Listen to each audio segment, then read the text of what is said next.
Howdy, howdy, and welcome to My Bloody Judy with your final faguettes, myself, Zachary Patton Garcia. And Ian Carlos Crawford. And we're here to talk about The Black Phone today. I have been so excited for this damn movie. It's gotten pushed back like twice, I think. But we finally saw it. Ian went out to see it in the theater. I went out to see it in the theater, and we usually go out, if it's a theater movie, we'll usually go out, we'll watch it, and we'll come back and not, like, we haven't talked about it yet, so we'll see kind of where we think we fall on it. And I'm usually really good at predicting where you fall on it. And I don't know if I know this one. I feel like you enjoyed it. You probably didn't think it was scary, but you probably felt the same beats of tension that I did. And you would maybe give it a 3.5 out of 5. Ooh, you're almost correct. Almost. Okay, go ahead. Wait. Tell me where are you correct. Zach is way better at predicting than I am with predicting him. I feel like sometimes I'm good at, like, I know, like, if it's like outside of your genre, I'm like, oh no, he won't like I know that, but everything else. It was one of my favorite movies of the year. I would say, I love that. I would say this, X, Scream, and Everything Everywhere All at Once have been my 4 favorite movies of the year so far. There you go. And we were having a fantastic year for horror, right? Like mainstream horror too, because there's a bunch of horror movies that come out all year long. But like This is a really good year for mainstream. And I would completely agree. I think this is one of my favorite movies of the year. And I'm really fucking stoked to hear you say it because I never get that out of him. That's the thing. Unless it's Scream, I don't usually get that out of Ian. He'll usually be like, it's okay. It was good. It was okay. I mean, fine. I did agree. Everything else that you said about what I would think was true, except for my grading. Yeah. Because I did think like I was like, because my mom, my mom loves like mystery thriller type stuff. She was like, oh, was that really scary? Because I thought it was a murder mystery, but then I saw their ghosts, and I was like, I don't know, you might like, I could see where someone who like isn't that into horror but likes like a thriller murder mystery type shit could get into it, right? Yeah, I think so. But I think it might be too bloody for her with the bloody kids. Oh, I don't know what she thinks about blood, but like it's very bloody. It's very. I mean, obviously, at the start of every episode, you should already know that we're going to do spoilers. But it is the trailer. It just is the trailer. Like, there's not a whole lot more to it. It's just a really well put together like story, and it's a tight like hour and 40 minutes. I think this movie had the potential to. I think I would have been even okay with it being like 2 hours plus, just for me, because you know what that this falls into my wheelhouse, right? But at an hour and 40 minutes, I think they did really well with it. I thought everything was like completely top notch in this movie, from the pacing to the character work that we did, because I don't know why, but when we opened the movie, I thought I knew the movie was set in present day. Mm-hmm. And sometimes you just make up things in your head from like watching the trailer. And I thought it was like the killer had been nabbing kids since like 70s till like the present day. So when we first met the kid, I actually was like, oh, is he Ethan Hawke? And then I was like, oh no, I love he's that. gonna die. And then like, he'll help the next kid. And then I was like, oh no, this is the main character. Like, yeah, I think, and I went into that too, because you did see, like I said, it's just, you go through the trailer and all the shots are basically the movie, and it's a really concise timeline of the movie. And you don't see a lot of horror outside of that. Like when she runs into when the ghosts appear in front of Gwen while she's riding her bike, that's the only time she sees ghosts, So it is very... I mean, well, it's aside just from her dreams and her dreams. And I think going into a movie, usually sometimes we expect to see a little bit more, we expect to see the extras, and there weren't really any extras. So, but I think it was okay. I think it really worked here. I love true crime. So this was right up my alley. I thought this was fantastically done. I thought it was creepy. It was creepy. This is like horror that I like, because it wasn't particularly, and I've seen a lot of people saying this, that it's not like boo scary. It's not really too scary. There are some jumps in it, but overall it's just eerie and like creepy and kind of, nags at the paranoia you might have a little bit, walking to your car after a Barnes & Noble shift at night and the parking lot's empty. Well, and like it's more intense scary, right? Where it's not like, it's, again, like you said, there's not a lot of jumps, but it's like when fucking Ethan Hawke is wearing that mask and he's anywhere near that kid, you're just like, please don't stab this child. Like you're like very like nervous. And I thought that kid, I really, really was worried we were gonna get a bleak ending, and I think that would have like maybe killed the movie. I was waiting for it. I think when I thought he was walking out of the house at the end, I thought he was going to be like a ghost already or something like that. Yes. I don't know, some Sixth Sense shit. It really does play on your expectations in going into the movies, right? We all have expectations, and I've really been trying to temper that because I've been getting let down by movies. And it really does play on the fact that they know we're going to have expectations, and what they're showing us is exactly what's going to happen, right? Like with Ethan Hawke at the end, and when he like takes him out. It wasn't easy, right? Like, it wasn't an easy takeout, but it happened pretty quick. And then I thought Ethan was going to, like, come running up the stairs or something, or be, like, around a corner. It just doesn't happen like that. When he leaves the house, he's free. He's good. Let's go into it a little bit. We can get a little more detailed. Gwen, the main kid is named Finney, and his little sister is Gwen, and she has dreams, and her dreams usually come true, and they tell her things. She's a fucking rock star, and she stole the entire movie, okay? I thought both kids were really good, but they gave her some of like and the movie did the thing that you and I both like, but you are okay without it, but I know you like it too, and I'm like not always okay without it, where like she was still like funny and fun and like really and like she was the very dynamic character, right? Where like we saw that she had this terrible fucking father, but she still was pretty like ambitious and like I don't know, like you felt bad for her, but you loved her, and like I truly like I feel like most of the time the reason I didn't want the brother to be dead was because I was like, don't leave this little girl alone. I know. I was worried about that. And wonderful, right? Like, I didn't want her to have a scene where she finds out her brother was dead, and I felt like that's where it was going, and I was so happy that we didn't get that because she really is. She stole my heart as soon as he called the police. The detectives come in to see her, and she's like, "What did she call him?" Fart knocker. I thought she called him like fucking chicken tenders or something like that. I've had that in my mind for all weekend that she called him like fucking chicken tender sticks or something. She does use it. She does like use a bunch of other insults, but fart knockers is the first one. She's real, and she gets a lot of language in those movies. If you don't like children cussing, I know there's certain people out there who get a little turned off by that. But she is fucking. She's a really good character. Do you know she is the? Her name is Madeline McGraw, and she is the sister of Violet McGraw, who is in Haunting of Hill House, and she's the little girl, and she was. She played the little girl version of Nell, and she was in Doctor Sleep, the little girl who dies at the beginning. Wait, her sister or her? Her sister, Violet McGraw. Oh, okay. So she's the sister of Violet McGraw. And Violet McGraw, like in my mind, is always going to be that age, but she has to be like, what, 12 now or something like that? It's just, right, yeah. I don't know. It's weird. But I thought she was just so fantastic, and she... like the way they kind of set up her dreams and that these are things that she knows she needs to like kind of temper because her dad is this alcoholic father and the dad's a really hard one, right? I think the dad situation there's a scene where he's beating her with the belt in the kitchen, and that was really hard to watch. I think out of the entire movie, that was the hardest scene for me to watch, I think.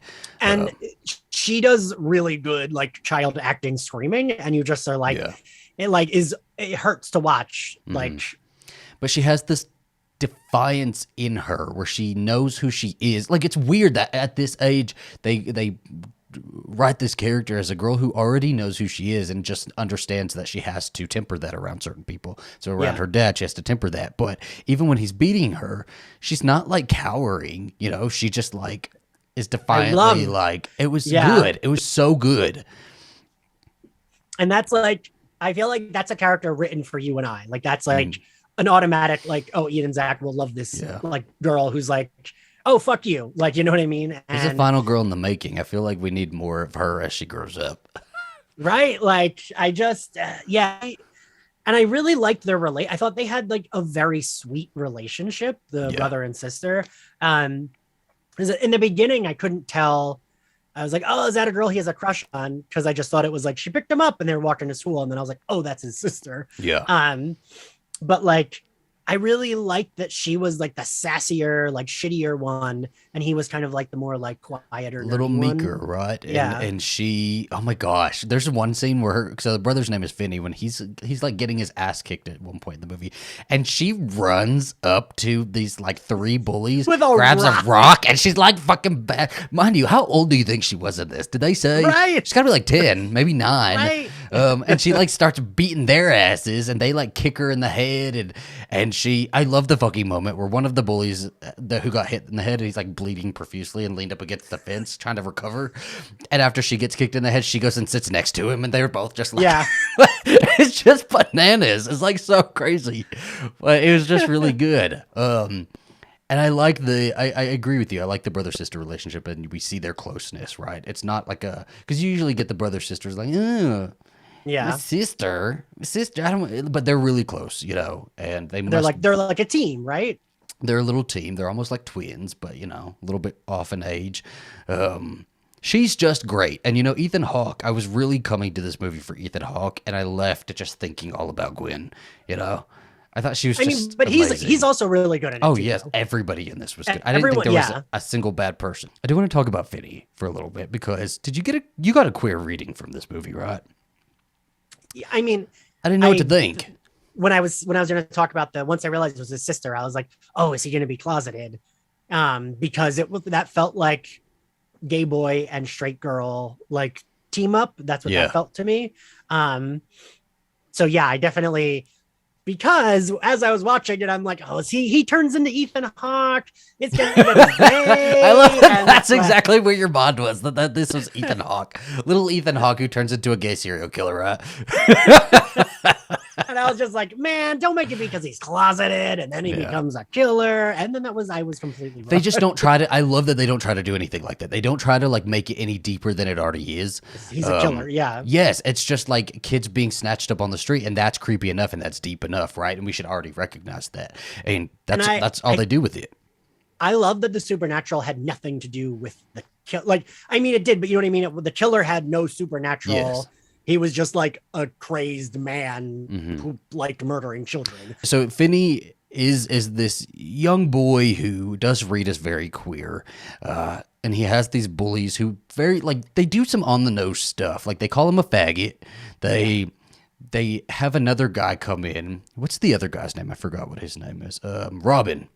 So they have another guy named Robin come in, who Robin is Hispanic, and everybody bullies him for being Hispanic, but he like knows, what is it, karate? Is that what he knows? He knows self. He like almost killed that one bully. Yeah, he's really good with self-defense. So like, if anybody calls him, somebody calls him a beaner at one point, and he like kicks their ass, right? So he's really good at that. And there's one moment where Finney's in the bathroom, and the bullies come in, and they're about to like fuck him up, and they're getting ready to, and Robin comes in, and they all leave because they don't want that. the smoke with Robin. And Robin has this like headband, right?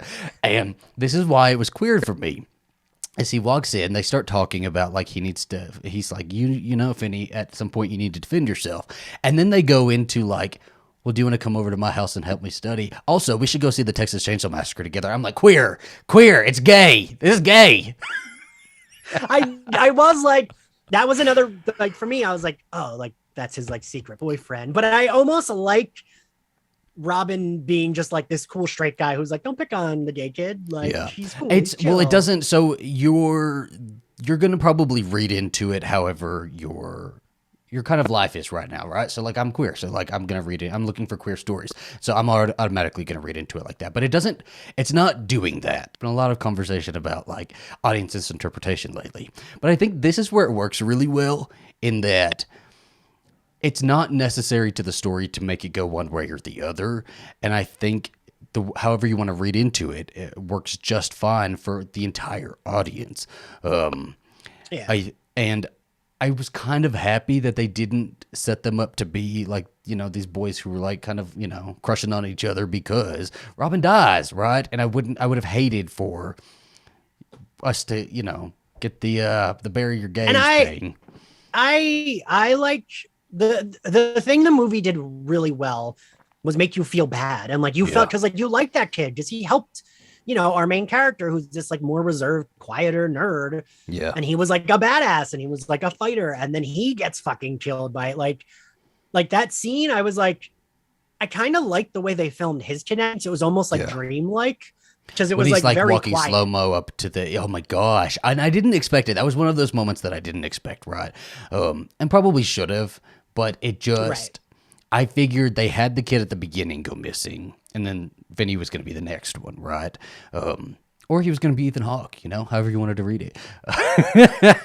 And then they do. Or if you're dumb, you thought he was Ethan Hawke. And they do another shakeup, and another kid goes missing, right? We have 2 kids go missing before Finney goes missing. And it was very sad. It was very sad because I did grow to like Robin a lot. And I loved that they were bonding over Texas Chainsaw Massacre. Like, I immediately got a read on Robin as this kid who like goes, you know, his uncle takes him to watch scary movies, and like he's getting to watch all of these scary, you know, he's a couple years later he would have watched Halloween, Ian. He would have watched Halloween. And we would have loved it. Robin would have loved Halloween.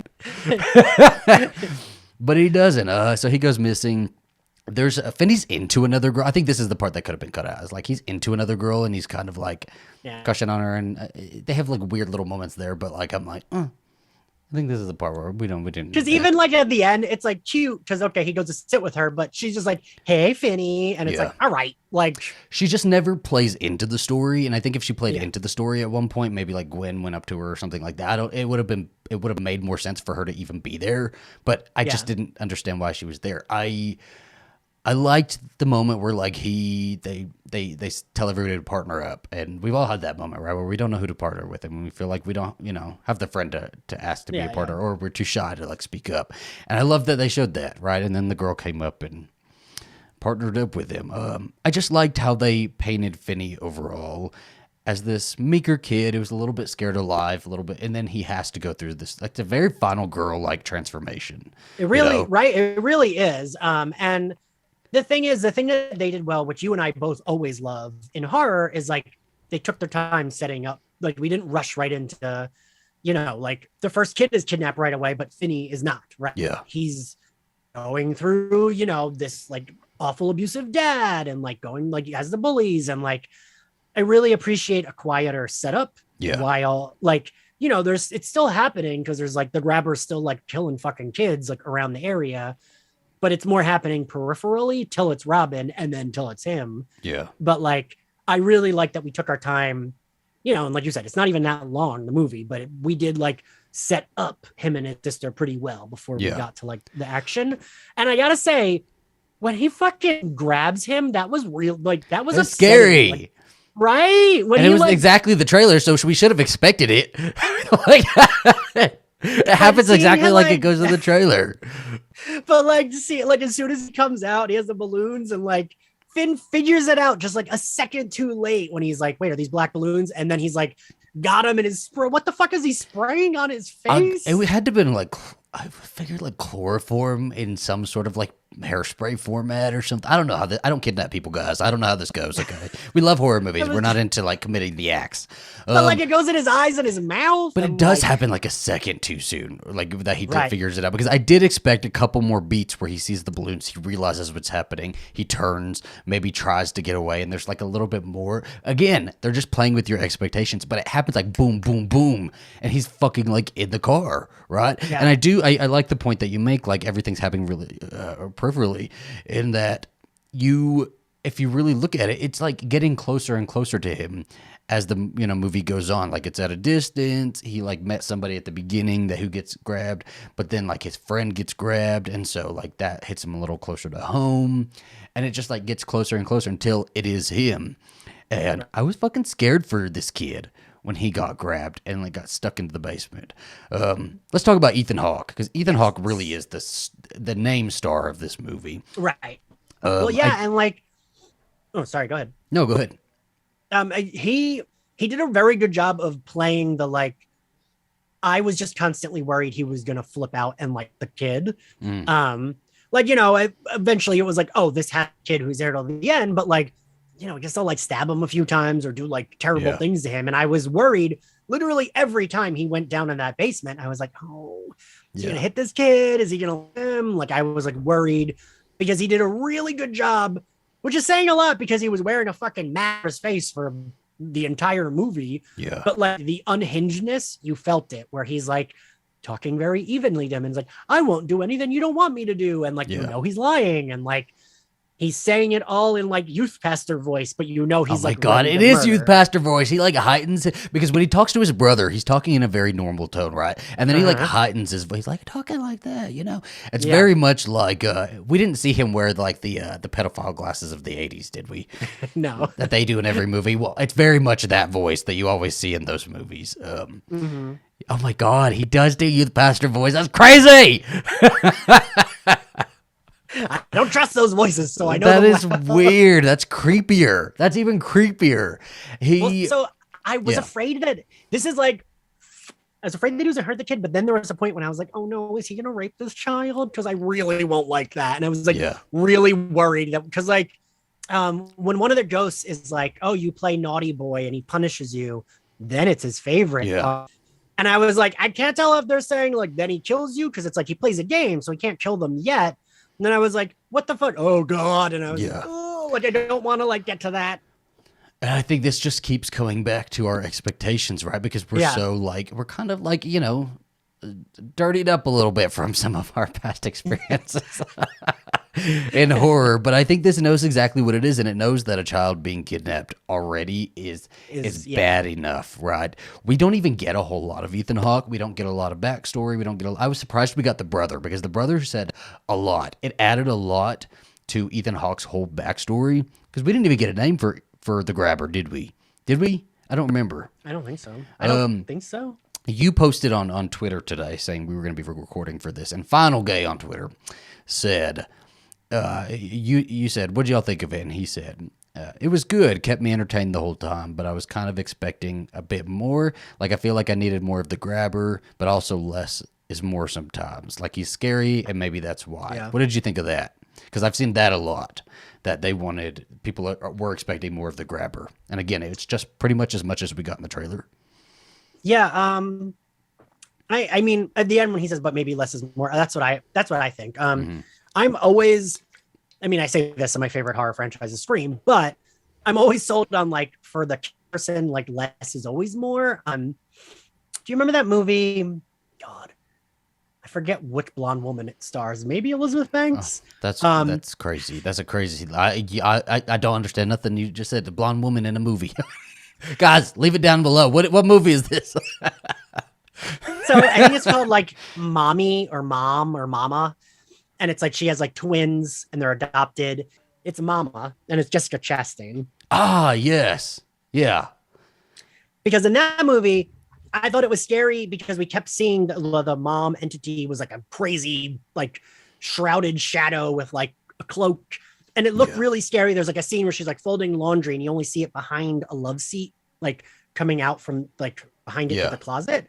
And I thought that was like really scary. And then there's like, you know, it chases her through the house, but it's like a shadow. But then once you see it, it's like, oh. It takes it away a little bit, right?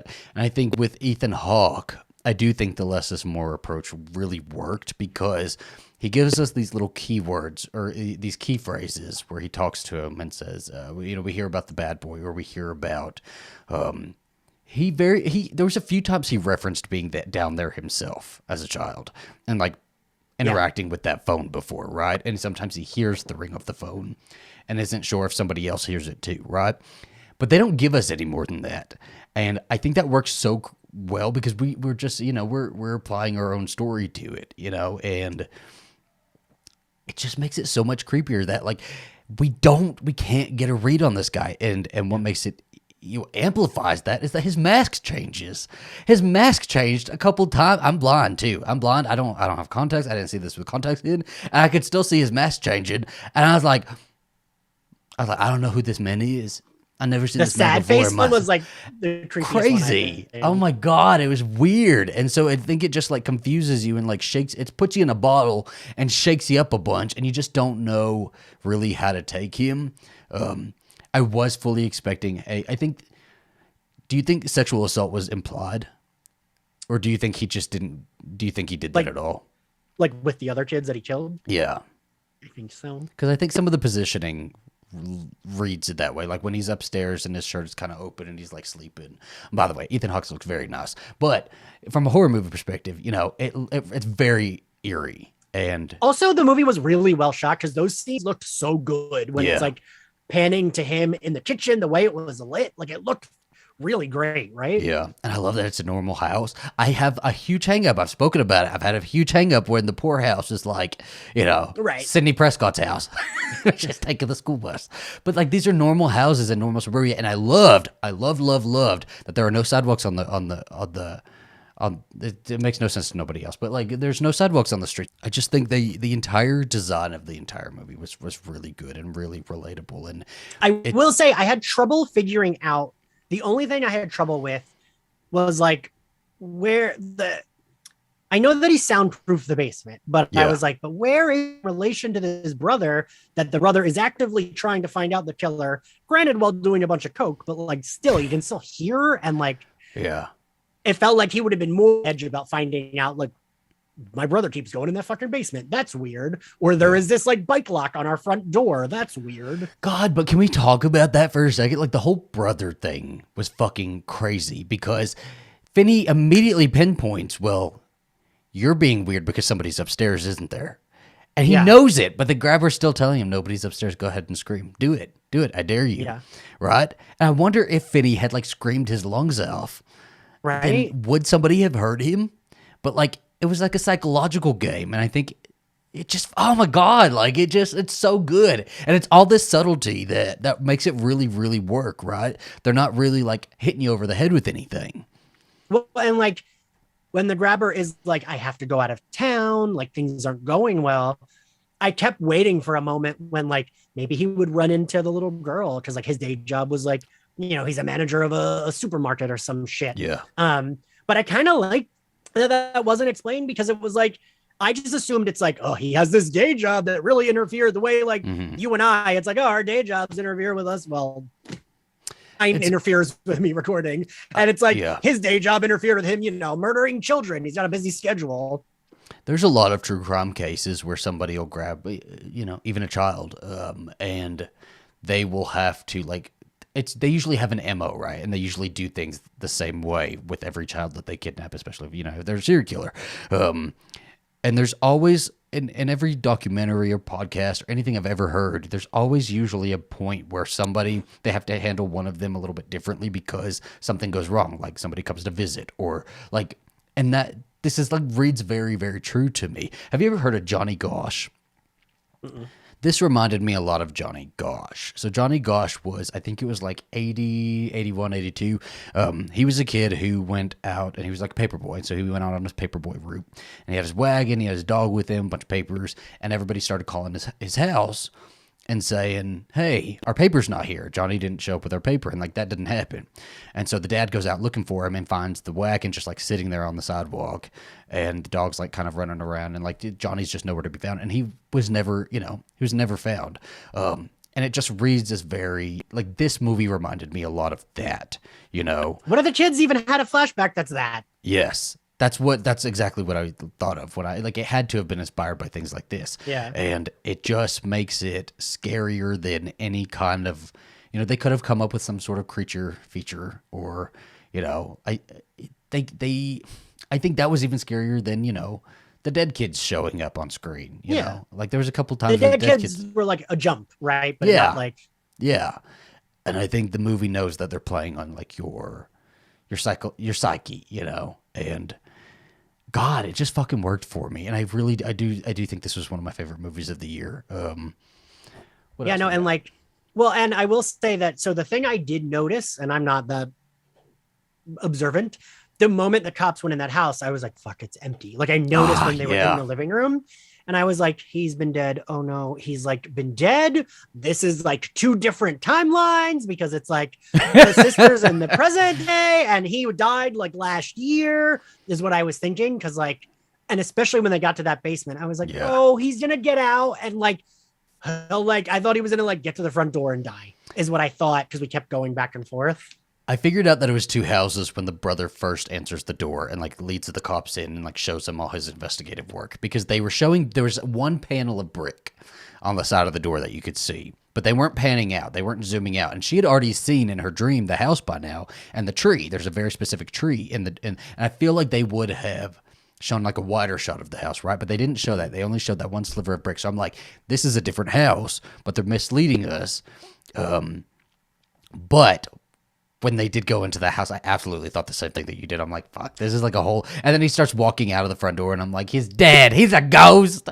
She'll see him, but nobody else will. You know, like I just didn't want that for her, right? Like I just didn't like give her fucking like partner in crime. And that part, like, so I cried when the kids hugged. Like, did you? I like very much was like, oh, thank God. Like, and he walks out sweaty and like an emerged final girl, you know, like he's been through hell, like fucking wild. Can we talk about his journey for a little bit? Like his journey. Okay, so we haven't really talked about what everything he did down in the basement. Those ghosts gave him every clue that he ever needed to know, right?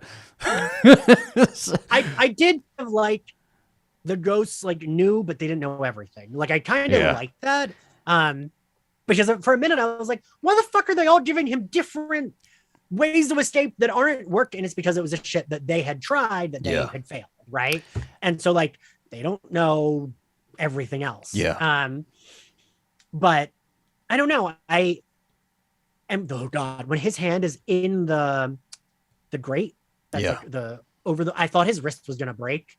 And I was like, oh, don't break his. I kept expecting Ethan Hawke to just like appear behind him at multiple points where he was trying to escape. And we don't ever get anything like that. He never catches him trying to escape, which is wild because it's such an expectation that we have that, you know, a plan is going to be thwarted. And really the only thing that happens is when he goes upstairs and the ghost has told him about the bike lock code and he gets out. I even expected Ethan Hawke to like, you know, he only wakes up right because the dog, but he's already out of the door by then. And it's fucking wild. And he runs out and he's like in front of everybody, basically. Houses turn on their lights. And I was thinking that I probably would have been murdered. That's when I probably would have been killed because I think I would have still screamed just because I would have been like, don't make me go back to that house. And then I would have screamed and he would have killed me. So I would have been like, he might not. He wants to murder me so badly and do it in his way. Maybe he won't, but then he would have. And so I was very much the kid in school who was always like, let a school shooter come in. I'll fuck him up. I'll do it. I don't give a fuck. So I probably would have died too. I was a little sister because one time my brother got into a fight. These like kids would pick on him down the street. And I remember they were like picking on him. And I ran up and I punched this fat kid in the back of the head and called him a fat motherfucker. And he hit me and threw me against the wall. But you fucking did but it. I was like, you fucking did it. I was like, ugh. I love that. I love that.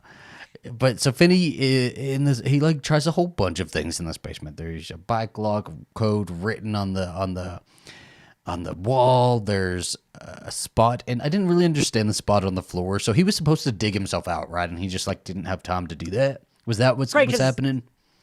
Because that was the guy that he played baseball with that told him about that. So he was like, you keep digging, but like that would take so long. Where you going? Long. Yeah, where you go? Because you got to dig up too. You can't just go through. Like, that's a floor that you're digging up through then. So I like that he just used it to his advantage, right?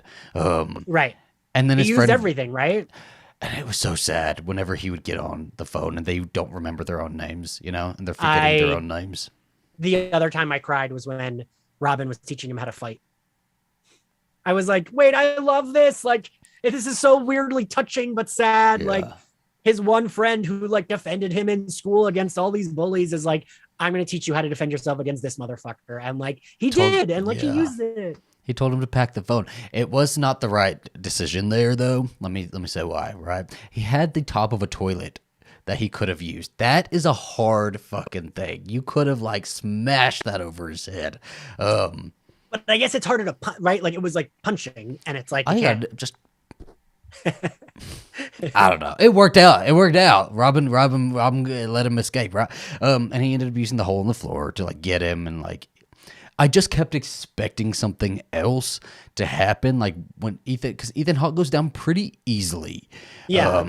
And that to me, and before that, we'd been told that, you know, all of these boys that he was kidnapping were pretty tough guys, right, who could defend themselves. And so it was weird that they would go missing. So I thought Ethan Hawke was going to be a little bit more something. I don't know. And I think it was just really nice that Finney was this weaker kid who didn't have to be like big and strong, and he could still take down this, you know, creepy motherfucker. You know, using the clues that the other ones gave him. He goes and down. I was even afraid with the dog. I was like, oh God, the dog's still there. Like, is the dog going to do it? Like, I was afraid. I was telling Finney, if you kill the dog, Finney, I'm not on your side anymore. Okay, we have a line here. Don't cross it.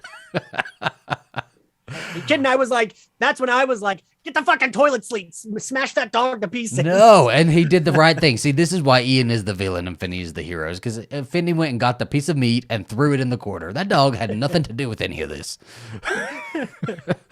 But I actually really like that we kept Ethan Hawke's character, like, for all intents purposes, based in reality, right? He was just a guy that kidnapped and murdered kids. There was no, like, he had, like you said, like, you're waiting for him to, like, get back up even after his ankle breaks and he smashes his head in, and, like, you're waiting for that, but we don't get it because he's just the guy, right? Yeah, he is a guy, and that's what makes it even creepier, right? It's like, it does give you a little bit of hope that you could escape something like this, just like he does. But at the same time, you're just your everyday average next door neighbor, right? We didn't even really see him out of mask much. We didn't see him at his job. We didn't see him doing stuff like that. But he is the guy next door. He's the guy you walk past every single day, right? And he probably didn't look a whole lot weird. We already know that he, like, heightens his voice to talk to these kids, and when he's talking to everybody else, he sounded pretty normal when he's talking to his brother, right? So, like, you'd never expect it. And I think in that way, it just worked, and it, I don't know. I think he had, like, asthma, right? Because he kept, like, when he was sleeping, he was, like, breathing weird. He would sometimes wheeze. And I love that. It just, the whole thing with Finney and all of the boys that were helping him was just so nice. And the first time that somebody told him, "Don't go upstairs, he's waiting for you," like, I could have cried at that. I really could have. And that moment was so intense, right? Because you're like, no. And he still was trying to fucking do it. He was still open at the door, and I was like, you deserve it. Deserved. And I was like, I don't want to watch another child get, like, beat severely in this movie. And I was so glad that, like, halfway up and then just went, right? Yeah, he just went back down and avoided that, and he kind of had that it just happened to be the psychic kid who got kidnapped, right? And so he's getting all of these hints from everybody else, and it was just nice because it's so sad because those kids were forgetting their own names, you know. They were forgetting who their identities were, and it goes along with, you know, real life quite well in that a kid will go missing, people will talk about it for a week, and then, you know, they forget, and we forget about these kids, and then they're just lost to time until another kid goes missing, and it's the same sort of cycle. And especially back then, you know, and we you know, there was a lot of kids going missing back then. It's just it's always the movies that go, "Oh, it was a quiet town, nobody locked their doors, nobody thought this would happen to this town," and then it does. And I like that they did that here, you know. I do enjoy a setup like that. And I'm really happy he fucking got out, and he came out sweaty and, like, just defiant, and he killed the grabber, and just a good movie, man. It was a good one. And the thing I really like that Robin said to him, he was like, "No, you are a fighter, you just don't fight back." He was like, "You always get up and, like, you still, like, move on so you can take a hit. And I know you can, but now they're never gonna talk again." He said, "This is the last time you're gonna hear me." I could cry right now. That was really sad, man. That was sad because that's his friend, and I wanted them to go through high school together. Right? I wanted them to go see Texas Chainsaw Massacre together. And at that point, I was like, "Oh, this is like me and Zach." Zach would be like, "Zach's the toughest manic one." I'd be the one on the phone telling you can do it, Ian. Take that. I'd be like, "Take the toilet seat cover, though. Take that one, okay? The top of the toilet seat. Hit him in the face till it caves in." Exactly. There you go. Kind of one final thing I wanted to talk about with this movie. Again, expectations. I expected them to, like, rat out the dad to the cops and say he beats us at the very. You know, I was curious because I kind of like. I like that it was, aside from the ghosts, the movie was very much, like, realistic, right? Yeah. Because it's like the abusive dad is still, you know, like, I was like, "Oh, is he gonna be extremely nuanced?" Very nuanced. And while it doesn't make me feel bad for him, I did appreciate that they brought nuance to it. Like, when he gets the call that the friend Robin has been kidnapped, I was like, God, is it, like, in my brain, I was just like, is he going to beat the kids because this kid went missing? But, like, that doesn't make any sense. So he was like a little nice about, right? He was like a little nice about it. And, like, when the little girl went to say, like, "But what if my dreams can save him?" Oh, I was. Oh my god, a ball of nerves. I was like, "Don't bring that up, girl." Hey, we already told like, you, do not talk about the dreams. I was like, Don't say nothing or about the dreams. Go to the guidance counselor. But I do really appreciate how nuanced they made him because, again, he's not anybody that gets any sympathy from me. Right. He's not anybody that I forgive. I think he's a terrible fucking person, and he's going to leave them with a lot of trauma as they get older, and they'll probably cut him off. But we understand exactly where he's coming from, right? We understand that he is very much struggling with alcohol abuse, like alcoholism. His wife has died, and he has got rage issues, and he flies off the handle. And then I do think he immediately feels bad about it, which doesn't make it any better. Again, makes it zero better, but it's nice seeing that more than just like, Jenny's dad and Forrest Gump, who just, there's no rhyme or reason to any of it. It makes more sense. Right. And the nuance of like, okay, yeah, of course he's going to be sad and he's going to cry when he sees his abducted son, even though he beat them 3 days ago. Like that does make sense, right? It's not like he wants them dead. It's, and I half wanted the son to say like, "You're never going to touch us." At the end, yes, bitch. Okay. Right. I fully wanted the last line to be from one of them. Probably Finney, to be like, "If you ever fucking touch us again, I will kill you," or something like that. Just some little like final line. We didn't get it, right? But I feel like Finney has come into his own, and he will give that off camera. But it's there. Yeah. Like, right. I kind of wanted that because like I was like, oh, shouldn't they tell the police that he beats them? And then I'm like, I don't. Then they'll get split up. And can't one of them say like, "Never fucking touch us ever again, you piece of shit"? But like, again, I felt like they made it all that stuff was like more realistic, right? Because the kids aren't going to know what to say. Like, it's like that's not what they're thinking at that moment. They're kind of just like sitting and taking in the moment and kind of like, holy shit, right? De-stressing, It would have been a full circle moment with a scene of him about to hit Gwen again, and Finney comes in after, this whole life-changing event and says, "You never fucking do that again." But I think it works super well that we don't ever even hear that. We don't ever even hear a hint of that, and we still know that that's how it's going to play out. If he ever tries to touch his little sister again, I fully have faith in Finney now, because he couldn't really do anything at the first time. He was still very scared. So I think the character development is one of the best parts of this movie, and I think it's gosh, I need more of Gwen. I need more of their little storyline. I was like, God, put these kids in the next season of Stranger Things. So good. I know, right? They're about the same age. They're about the same time period. Fucking good movie, man. Good movie. We're having a lot of good movies this year. X was really a good movie. Scream. We got this. What else is coming out? There's another one about a nun. Have you seen that trailer? It's about a nun. I don't think I have. And like there's a demon coming after her. She goes to like a school for priests. I don't know why she's there, but she's there at a school for priests, and then there's a demon after her. I can usually get into that shit. I'm hoping that'll be really good. And Nope, but did you see the new Nope trailer? No. Did they play it before? They've played. I've seen. I've dodged it twice because I'll put my hat down and I'll get on my phone. And I've dodged it, so I haven't seen any of the spoilers in it. But the first one did it for me, and it was fun. It's like weird because it just seemed like it's a completely different movie in the new trailer and tells you every plot point. And like I still want to see it, but like I'm like, this feels like it's not a horror movie anymore. Because like Us also felt, once we got that very weird end, it felt like an episode of Lost. Yeah. When they're like in the like underground space and like, everything's like still there but not quite intact, and like that felt very Lost to me. Where it's like the first half was scary and then it was kind of like, right.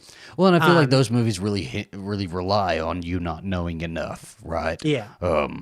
Whereas this movie, it's like you could watch the trailer, see the whole thing, and it still plays out really well. They do a really good job because they don't have to have any sort of. It's the story is simple enough to not have to rely on twists and turns in a story that you probably shouldn't know before you go into the theater. And with Nope, I don't want to know any of that fucking story.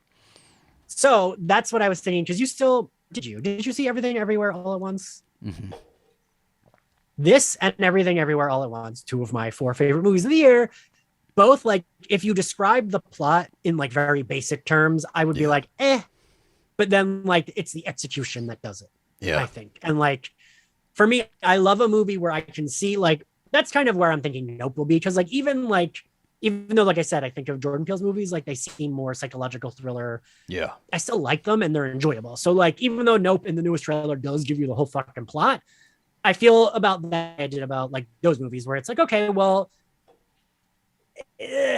whatever, it'll still be enjoyable. Like the ride will be enjoyable. Yeah. Because Black Phone, okay, it's about kids being a kid who's kidnapped by like a serial kidnapper or murderer, Yeah. right? And then add in the like, but there's a telephone that ghosts call to help. That would sound, I would probably say, oh, that sounds stupid. Yeah. Right. But no, I would not say that. No, I don't agree with you. I don't think that would sound stupid. No, I said I would say that sounds stupid. Okay. I don't know. I think that's the little bit that like really drew me in. Oh, the true crime already drew me in, but then a little bit was the phone in the trailer the first time I saw the trailer. One of those weird exceptions where it does live up to the trailer, even though we've seen everything in the trailer. You know, like Halloween Kills really fucking bummed me out, man, because it just you saw everything in the trailer and it really left no surprise. I can remember you being like, Marion better not die. Me being like, you see her dead in the trailer, and you're fucking like, pissed. Oh my god, man. Do you know how much promotional like stills and clips and like little TV reels and everything they put out for that damn movie in the weeks leading up to it? I was like, stop! This is the movie. What are you doing? I could put together the clips. And then it was like, I bet your ass they don't do that this time. I bet you they won't do that this time. Because they're not even releasing stuff yet. I was waiting for June because it's usually June that they release a Halloween trailer. So is it okay? Yeah. I was thinking it should drop soon, but yeah, I'm wondering. I don't know. I think they should just leave it till a week before. Do it. I'm gonna go see it anyway. We'll go anyway. No, I feel like no company's doing that though. Being like, no trailer. Nope. This is the third movie though in that franchise. I feel like they do it. I think they could do it and it would still be successful. They could. Yeah, but they could also do a trailer that's just like Laurie talking with scenes from the previous ones. Yeah, all they got to do, because they're gonna advertise the hell out of this as Laurie's final Halloween, which is super fucking sad. I know, guys, at this point we're just doing a little rant that you're listening to, but I am going to be a ball of tears when Laurie's final scene comes on. This is the last time we're getting, until like age 60 maybe, that we're getting a Halloween movie with Laurie Strode or Jamie Lee Curtis as Laurie Strode. Like that's very sad. You know, this was as messy as it was, as messy as the journey was. This is her franchise, and you know she's been with it for however many years now. That's pretty. It's gonna be like that when Sydney has her final movie, and you'll be the one, the ball of tears, right? Are you kidding? I was gonna say I'll probably cry at Laurie's final scene, knowing it's her scene. Doesn't have to be Sydney. I'll cry anyway. It's gonna be awful. I can't believe it's this year. I almost cried when I saw her post on Instagram and say it's her final time playing Laurie. But I love when you're emotional because I'm always emotional. Yeah. Well, what did you guys think of the Black Phone? Did you like it? Did you think it was too slow? Did you not? Did you expect more jumps? I don't know. Overall thoughts, let us know in the comments or on Twitter or however you want to let us know. And yeah, we'll talk to you next time, I guess. Bye.